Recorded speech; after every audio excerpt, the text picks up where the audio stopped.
Hello everyone, thank you for joining us. Welcome to Inside Ascension, where we bring you, the viewer, and the residents of Ascension Parish an inside look at the agencies and departments making up Ascension Parish government. I'm Marshall Courtney. And I'm John Connolly. This is where you'll find the stories featuring people and places that make Ascension Parish such a great place to live and work. Stay with us for the next half hour or so and you'll see the following stories. Keeping flood water out of homes is the goal. The Laurel Ridge Levee Extension is the final piece of Ascension's flood control plan.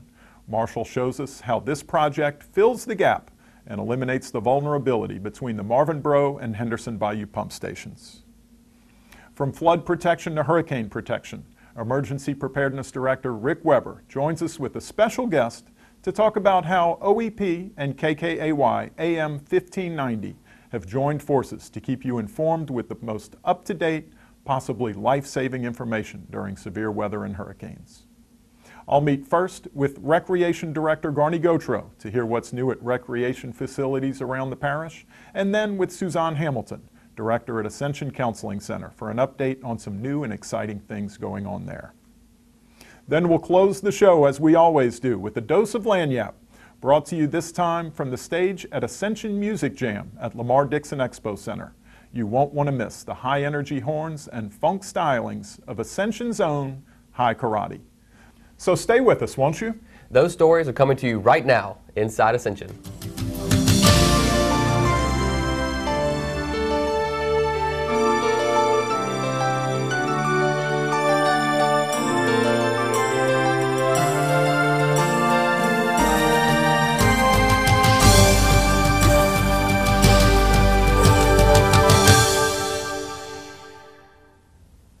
The Follett Plan for Flood Control in Ascension Parish is made up of three major components, two of which are complete, the Marvin Bro Pump Station and the Henderson Bayou Control Structure.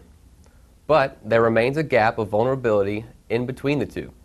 The Laurel Ridge Levee Extension bridges the gap and completes the front line of defense in the battle against flooding in Ascension along the Amite River Basin. I mean, they're wide open to the mouth of the Amite River. All of that water is going to come right back in on them.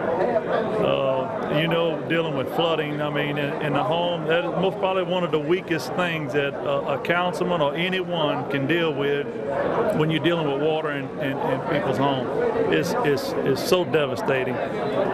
We got other problems in the parish, traffic, different things, but when water is in the homes, that really hits home. I'm telling you, it's rough. The project itself is a continuation of the old Laurel Ridge Levee, which terminates on the end of Gold Place Road, that's been in existence for 50 or 60 or 70 years or more. As an extension of that levee to the Wall Cemetery Road, which is a high ground. It's a part of the parish in the lake area that does not flood. So it's tying in the levee to a high ground, and by doing so, we're protecting. It goes about 4.5 miles, but it'll protect in excess of 5,000 acres and a lot of homes that's always flooded from high water from Amite River. So it will protect those people in the future from flooding from Amite River. Protecting homes. That was the goal set forth by Prescott Follett and the Sandbaggers in the early 1980s, following a series of devastating floods. And with this plan, a half-cent sales tax was voted on and passed in 1984, which allowed for the addition of flood protection measures throughout the parish.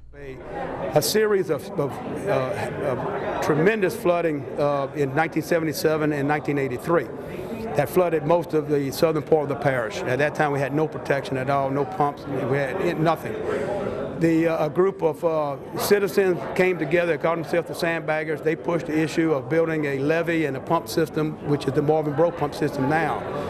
And when they hired an engineering firm, Follett, out of New Orleans, and part of their plan, overall plan, showed where there was a necessity for a pumping system at Marvin Bro. But when you have a pumping system, you got to have a levee system protecting the people, so the water can be transported to one location and pumped out. But they built a levee and that tied into the Laurel Ridge levee that goes all the way to the pumping station. That protects most of the people on the center part of the parish going toward Gonzales. the high ground. It tied into high ground. The old Laurel Ridge levee tied into high ground at the end of Gold Place Road. So that pretty much was a ridge going through there. It dropped off on the other side of the unprotected side of the levee, and the north side of Gold Place Road was totally unprotected, and that's where all the flooding occurred from Amen River. Occurred from there all the way to Port Vincent. And this levee, and part of their project or their evaluation showed where, in addition to putting in the Marvin Bro pump station and the levees that were connected to the pump station, they really needed to extend the old Laurel Ridge levee to Port Vincent to provide further protection for all of that area. And that's the culmination of that original project from 1983-84. Well, with the Follett plan, I mean, if I go back to my daddy's day and my older brother's days and things like that, the Follett plan, it just had a vision of encompassing and saving the people. Now, what this is going to do is this going to tie in full circle and almost come to the same ridge that we have the Henderson Bayou project on, and work its way to tie into the Laurel Ridge levee and go down and tie into the Marvin Bro pump station. So, you know, it's just gonna come full circle for a lot of people in the area. Well, this is your final, your closure of the gap, more or less, left from the Henderson Bayou pump station to, you know, the end of Gold Place Road. This was a vision that we buried a whole generation of people that were working on this. It's time to move forward. You know, the East Ascension Gravity Drainage District #1 enjoys a tax that people have supported 100% every time it came up. And we got to do something with those people's money and do something for them. As you heard, there's been people that passed on. The Bringac family, a lot of these families, their families worked hard to save their homes, and then in the end, some of it they didn't. I mean, water got in their houses anyway. So, you know, this is the tribute. I mean, we need to finish it, and if they can come together with it, we're more than glad to finish it up. The Follett plan encompasses a large portion of the east side of the parish. The final stage, the extension of the Laurel Ridge levee, will bring to a close over 20 years of planning and finally grant peace of mind to those in the now protected area. For the people on the north side of Gold Place Road that have sandbagged so much, the people back off of Harry Savoy, the people on the lake, and back Burnt Cane and all back there, man, we talking people that have sandbagged 4 feet high.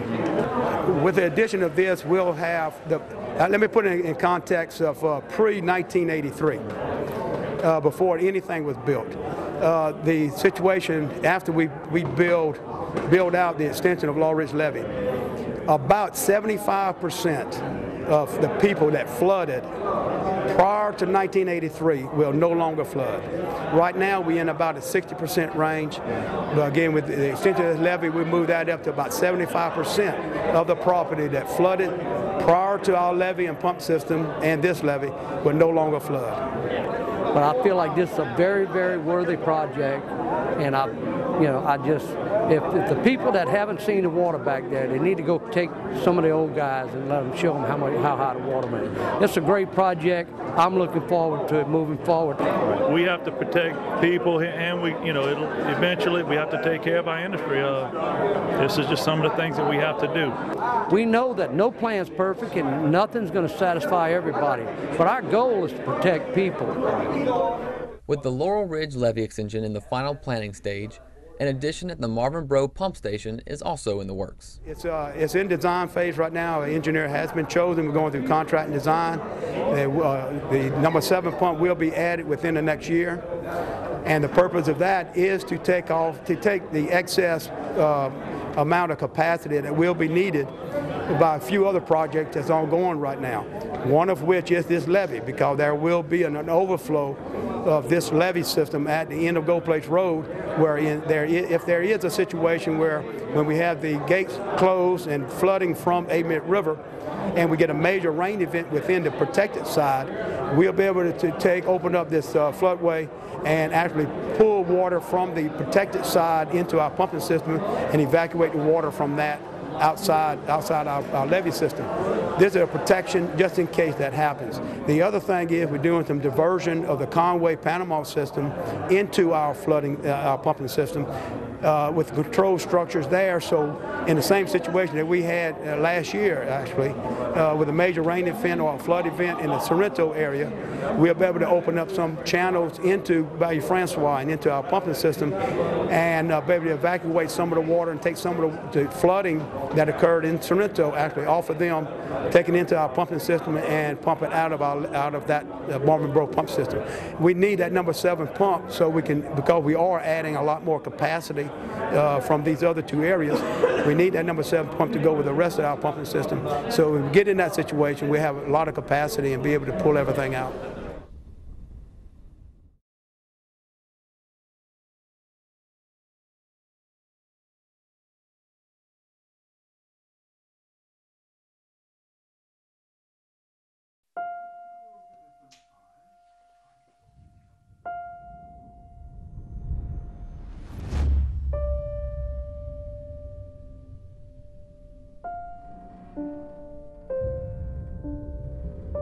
What if a disaster strikes without warning? What if life as you know it has completely turned on its head?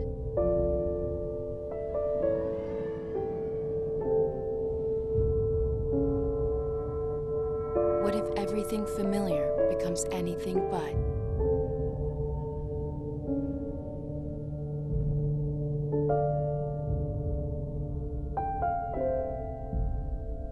Before a disaster turns your family's world upside down, it's up to you to be ready. Get a kit, make a plan, be informed today. Learn how at ready.gov. Did you buy the flashlight and the batteries? Yes. Did you make sure we're not missing anything in the first aid kit? Yep. Did you go through the plan with the kids again? Yes. The more you prepare today, the more you'll be able to reduce the devastating effects of a tornado, an earthquake, a power outage, or any other disaster. Get a kit, make a plan, be informed. Visit ready.gov. I'm Rick Weber. I'm the director of the Ascension Parish Office of Homeland Security and Emergency Preparedness. And what the subject is about today is we want to discuss a unique project that we have with KKY 1590 AM radio out of Downsonville, Louisiana. And joining us today is Pastor Freddie Allen, the owner of KKY 1590 AM Downsonville. Pastor, thank you for coming out. We appreciate it. Appreciate being here. Thank you. I just want to kind of cover the brief history of the project. You know, after Gustav, when we went 100% off the electrical grid in Ascension Parish, it was difficult for the residents to get any data off the internet. It was difficult for them to get any data off of Cablevision. And really the only way that you can get the data was through radio. And we entered into this project with KKY, and it's been a pleasure working with you. And you just recently purchased the radio station, correct? How long ago did you purchase it? We just recently purchased it. We have it for about the past 14 to 15 months. Back in January of last year, with our first when we purchased the station. Yeah. Okay. And the challenge that we faced was you also went off electrical power during Gustav. I mean, you wasn't the owner at the time, but you lost electrical power. That way, you lost the ability to broadcast at the time, correct? I mean, correct. Okay. Correct. So what we've done is that we've worked in conjunction with the care committee from the industry, and we've worked in conjunction with Ascension Parish government, and the care committee actually bought some Hubble plugs, and what they are is that they plug in to the studio in Downsonville. They also plug into the transmitter site in White Castle. Ascension Parish government purchased some generators. So what we can do is actually provide auxiliary power for the radio station to continue to broadcast even though we lose power throughout the parish. So it's been a really great project, but the unique aspect of it is that we can actually capture KKY's broadcast during an emergency. So we can broadcast live information from the Emergency Operations Center to give the residents of the parish the most critical, up-to-date information that you can when we need it. So kind of explain, if you would, how do we access the studio from here? What's the process of doing that? Well, one of the processes that we do in order that the Homeland Security that you can broadcast, is that we actually go through our internet, stream through our internet and feeding the tower at White Castle. And the most critical thing, of course, is having the power at the tower. And so with the parish government, you know, put the generators at the tower, that tower never lose power, which means that we can continuously to broadcast. And through the internet stream, they can continue to get the information not only on their AM radio, but you can also get it through your phone on your TuneIn app. And if you still have internet capabilities, you'll be getting the same information off of our website as that has been broadcast. And it's the critical information that is going to inform families of where to go to get things that they need, you know, basically that critical information that is needed for our parish and our surrounding areas. Yeah. And you know what I'd like to inform the public of is that once we start broadcasting live from the Emergency Operations Center, we're going to bring the actual personnel that sit in the seats within the Emergency Operations Center, whether it's transportation or public works or sheltering or human services, logistics. That critical information that you need to know is going to be broadcast live from the Emergency Operations Center, and it'll also be recorded and placed in a loop that'll be played several times a day. So the goal is to try to broadcast at least live twice a day and put it in a recorded loop. So if we're 100% off the electrical grid, if you have a battery-powered AM radio in your home, you can access the information. You know, again, if you can contact the Office of Homeland Security, what we'd like you to do is come by the office or go online and download it. But if you can, come on by the office and pick up one of our emergency planning guides. We have hard copies here, or you can download it from the internet. And we'll be more than happy to give you one if you come here, or you can download it. But again, I think this is a unique project. I don't know of any other emergency operations centers that I'm aware of that can actually capture the broadcast of a regulated radio station, and we definitely appreciate you doing this with us. Well, I do believe that as well, that it is one of the first of its kind, and I'm grateful for your ingenuity and brainstorm behind to make this work, and the support that we're getting from Homeland Security to make this work for our community. And again, as you emphasize, it's critical that they have a AM radio, battery-operated radio, but you can also get us on your phone through the TuneIn app. It is critical that this information that you'll be able to get, whether it's logistics, whether it's about what streets are closed or what's going on. So that's, it's important information that you are preparing to give to them that they're going to be getting off of KKAY 1590 AM. Good. And the critical thing is that we tried, before we went into the project with you and KKAY, is that we tried to do it on our own, and we would try to do it with low power FM. And we would have needed at least 6 of those stations to cover the entire parish, and it made it cost prohibitive to do. It's really cost effective doing it this way, and we definitely appreciate the opportunity to work with you, and we look forward. I know you just purchased the radio station, but we look forward to. I'm excited about serving the community. Really, you got a true smile because I'm excited about serving this community. Good. It is important. Not just the cities are surrounding us. That's good information. But I was stranded. Yeah. I needed information. Got it. So it's important. That information is good and it's valuable, and so knowing what's going on, what we need to do, we're excited about being a part of this. Good deal. Not only are we going to use radio stations out of Baton Rouge when we need to, but the primary means of getting that information out is going to come direct from us to you through KKAY 1590 AM. Pastor Allen, thank you so much for continuing this project with us. We definitely appreciate it. It's a very critical function in the parish. Thank you. We're elated to be a part of it. Thank you for being a part of KKAY. And of course, we hope no storm happen. Yeah. But in case, we're grateful that we were able to be there. Outstanding. Thank you so much. Thank you. Appreciate it. The seasons have changed, and more folks are enjoying the beautiful Ascension outdoors, whether it be one of the many fairs and festivals Ascension offers, like the recent Ascension Music Jam at Lamar-Dixon, for instance, or a visit to one of our beautiful parks. Take advantage of the mild temperatures while you can, because before too long, as you undoubtedly know, it will get hot in a hurry. I met with Recreation Director Garney Gautreaux recently to talk about improvements to parish recreation facilities.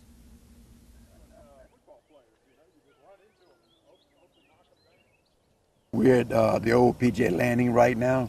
This is a facility that was for sale for $440,000 back maybe 3 or 4 years ago. And President Martinez and I met with the guy that owned it, and he went down to $165,000. The building looked a lot worse than it does now. and we got 7-point-something acres. We've increased the boat launch almost twice the size. We've dredged out the entrance to it 10 feet deep now, and now we're getting 8 or 10 boats almost every day coming in, and on weekends a lot more people are using it also. So it's another access, public access for boat launch to the waterways of Ascension Parish. Right, all the way to Lake Pontchartrain. You take it from here. And PJ's Landing is now also the administrative home of the Recreation Department. Administration, and part of the work, we have a workshop that the carpenter can do anything he needs to do here. We do all our rentals and all for the 5 different centers we have also through here. Very good. A lot of activity at Lamar Dixon. What's going on out there? Well, we're doing a soccer complex right now that's $1.8 million. We're most probably halfway finished with the dirt work that the guy volunteered for us. Cajun Contractors is doing all the dirt work now. And we also have the gazebo on the lake. We're doing the pier. We're fixing to get the piers up and everything. The fish are really biting out there also. And I see some light poles around the walkway. Yes, that was a solar system that we got through a grant. I see a lot of picnic tables around the lake as well. That was Methanex. They donated us 50 picnic tables, and we've taken them and divided them up with the 26 ballparks we have, different parks and all, and we're going to get another 50 from them whenever they finish the second phase of the plant. And that's all from Methanex? Methanex, exactly right. Miss Meg Ryan, she did a super job with us. What other improvements can parish residents see as they visit the parish parks? Well, we've updated all our parks. We've done a survey with the lighting, and it's going to cost us like maybe over $100,000. We'll probably bring everything up to date, but all the lights at the 3 major parks are going to be completely redid, and most probably be done by the end of this year. Let's talk. Let's look back to Mardi Gras weekend. Talk about disc sports. We had a big Frisbee tournament out there. Give me your impressions of the turnout for that. I think we must have had about 2,000 kids and adults out there. That was a surprise of our life to walk out there and see that many people in the green space at Lamar Dixon. Green space is used by football teams and everything else all year, fishermen. But to see that many Frisbee people from all over the United States come out here was great. Is that going to be an annual event now, the Mardi Gras tournament? Hopefully it will be. I think the people are really satisfied with it. In fact, that's why we're doing the 18-hole Frisbee golf course around the lake. What are y'all doing today? Let's talk about the Mardi Gras Ultimate Tournament. So today we have around 40 teams across the country playing here at Mardi Gras because it's a festival. You know, people come down here to play a great Ultimate Frisbee tournament. They come out here to enjoy the Mardi Gras season. And this is the 28th? The 28th year that we're running this tournament. First time at Lamar Dixon, though? First time at Lamar Dixon, yeah. In the past, we've been in Baton Rouge, we've been in St. Francisville. First time at Lamar Dixon. Great to be building up relationships. Awesome. What do you think about the facility as far as you know, how it compares to? Facility-wise, it's great. The site has everything you need. You think you'll be coming back? Yeah, the site has everything we need. In fact, they gave us water. We have food out here. Who are you cooking for today? I have no idea. My neighbor asked me to cook beef. I don't know. I said, okay, I'll help you. Awesome, awesome. So you're doing this, somebody called you and just asked you to come cook jambalaya for the Frisbee players, huh? That's it. That's something. Okay. How long you been cooking jambalaya? All my life. How many years? Well, I'm 74 right now, 75 right now. A long time. So they brought in the expert? I guess so. Well, I don't know. Mike Vermeulen is the sous chef for this jambalaya. His 2 sons play for teams from Baton Rouge. Yeah. Travis plays for the LSU men, and Daniel plays for the alumni. Alumni team. There you go. Yeah. Very good. So you're out here just helping cooking with the jambalaya, huh? That's it. That's it. Just a little helper. Awesome. Helper bee, not doing anything. Very good. All right. Well, what about you, sir? What's your name? My name is Max Bear, and I'm a neighbor of Paul, and I just come in to help him. There you go. Yeah, I help. You ever seen so many Frisbee players in one place at one time? I never seen this before, matter of fact. Yeah, I'm from Lafayette originally, and they don't have this going on over there. No. They use the fish to put the jambalaya in. Right, there you go. Eating the jambalaya right out the frisbee, son. Right, that's right. Right, awesome. right. Yeah. It's good. This is a good sport for these young people. Isn't it? Yeah. It's a good time. Would you like for Lamar Dixon, the grounds at the Lamar Dixon Expo Center, to maybe be the permanent home for this event? Hopefully, hopefully. How many teams you have participating this weekend? How many competitors? And you know, just rattle off some of the states they're coming from. All right. So competitor-wise, I mean team-wise, we have 40 teams coming. 20 of them are in the men's, 9 in the women's, 6 co-ed, and 6 open. We have teams traveling as far as Indiana, Texas, Alabama. I saw cars from Illinois, Arkansas, and Missouri, among others. Some from as far away as Maine and Connecticut. It's a pretty popular tournament. It's a pretty popular tournament. People know about the Mardi Gras season, so they come here for the tournament. Plus, after the tournament, they get to go to Mardi Gras in New Orleans. Wonderful. So, influx of disc sports at the green space at Lamar Dixon. Right, exactly right. And the thing about it is the economic impact. I guess we need to start looking at some of the stuff we do at Lamar Dixon and all our parks, because we had a tournament 2 weeks ago that had 102 teams in the 2 parks, Santa Monica and Stevens Park, and also a park in Baton Rouge, but we had 102 teams, you know, and most of them were staying in Ascension Parish. Is that why you see all those hotels going up around Cabela's? I think we have like 14 or 15 hotels up now, you know, and I think there's another one going on the way to Lamar Dixon. I think maybe another one being built. So besides overflow from New Orleans and Baton Rouge, those hotels can really accommodate and accommodate guests and visitors for the recreation events going on at Lamar Dixon. Sure, and we have 100 sites at Lamar Dixon, campsites, and usually whenever we get the soccer complex fixed, I'm sure on the weekends, in baseball also, I mean, those sites fill up, you know. Great. What else do you want to talk about as far as recreation improvements? Well, one thing, this is not about the facilities, it's about the workers we have. You know, we have some of the best guys. That each one of them has their own nick for work, you know, and we have probably one of the best crews around. I mean, everybody knows how to do everything. Guys and gals. Guys and gals, thank you. Yeah. Thank you very much, Garney. Appreciate you visiting with us. All righty, thank you. But it would be safe to keep your distance until the no secret that makes you smile. Reliable sources say that chicken soup has found their way out of this dangerous, but they are returned.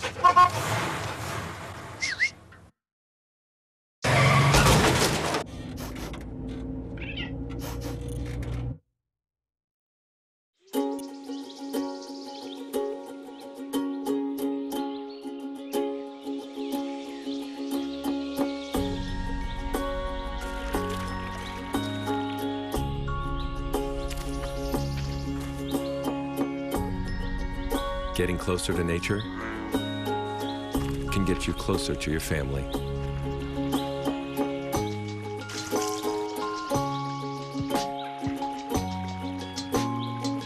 Go to discovertheforest.org. Welcome back to Inside Ascension. Thanks for staying with us. With me now is Suzanne Hamilton, Director of the Ascension Counseling Center. Hey, Suzanne. Hi, John. Tell us what's new and exciting going on at the Ascension Counseling Center. Well, we're expanding our building to offer better services to the community, and we have 2 things that are the primary differences that people will notice. One is that we're building a new waiting room for our agency, which will be bright, new, clean, updated facility that's going to be easier access for clients to check in and to check out. And then the second thing we're doing is we have the QOL pharmacy, and we're moving that from the back of the building behind the locked doors toward the front so that people can simply walk in without having to check in, walk right up to the pharmacy and pick up their medications. Sounds convenient. It is.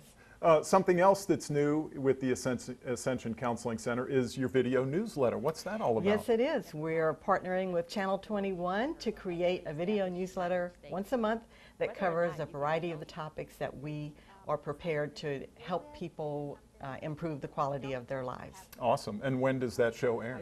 That show airs several times during the week.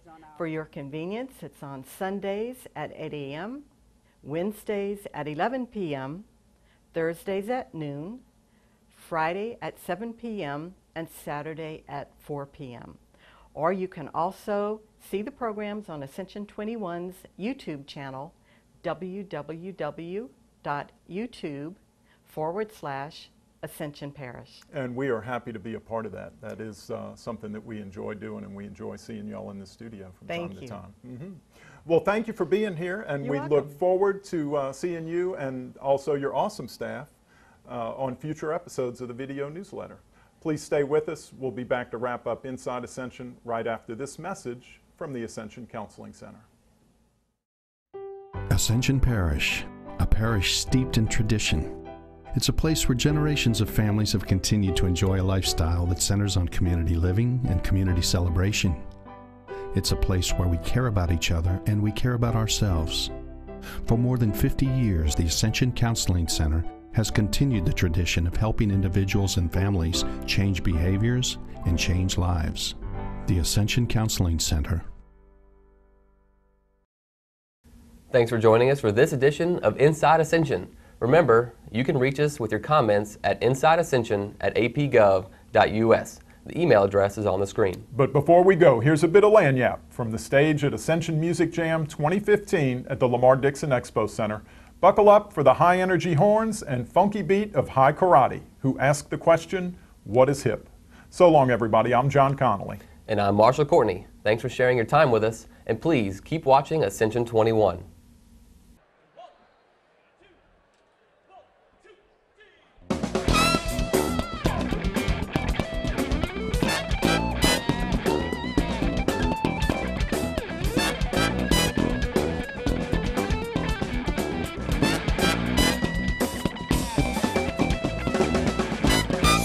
About your trip back, knees on in the hip back. You ain't just exactly show us hip. You decide to let your hair grow, spunk back in your wardrobe. But somehow you know there's much more to the trip. What is hip? Tell me, do you think you know? What is hip? If you're really hip, well, the passing you're in a hip trip, maybe hipper than hip. What is hip?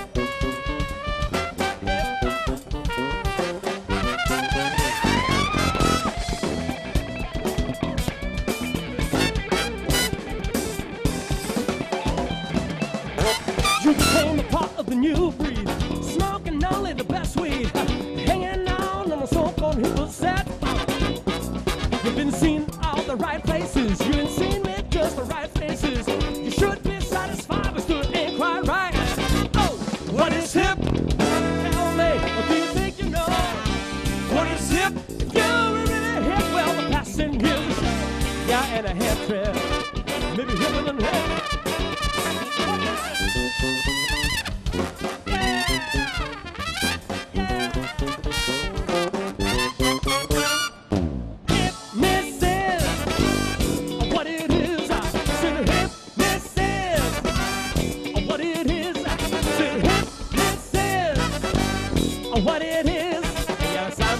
The signs of what it is. What is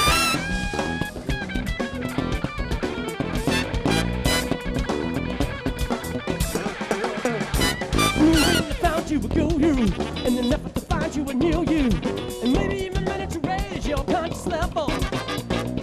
When you're trying to find the right road, there's one thing you should know. What's hip today might become passé. What is hip? Tell me, do you think you know? What is hip? You're really hip. Well, the passing give a show. Yeah, and a half slap, maybe hipper than hip. Hey, what is hip?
right, Ascension Parish, how we doing this afternoon?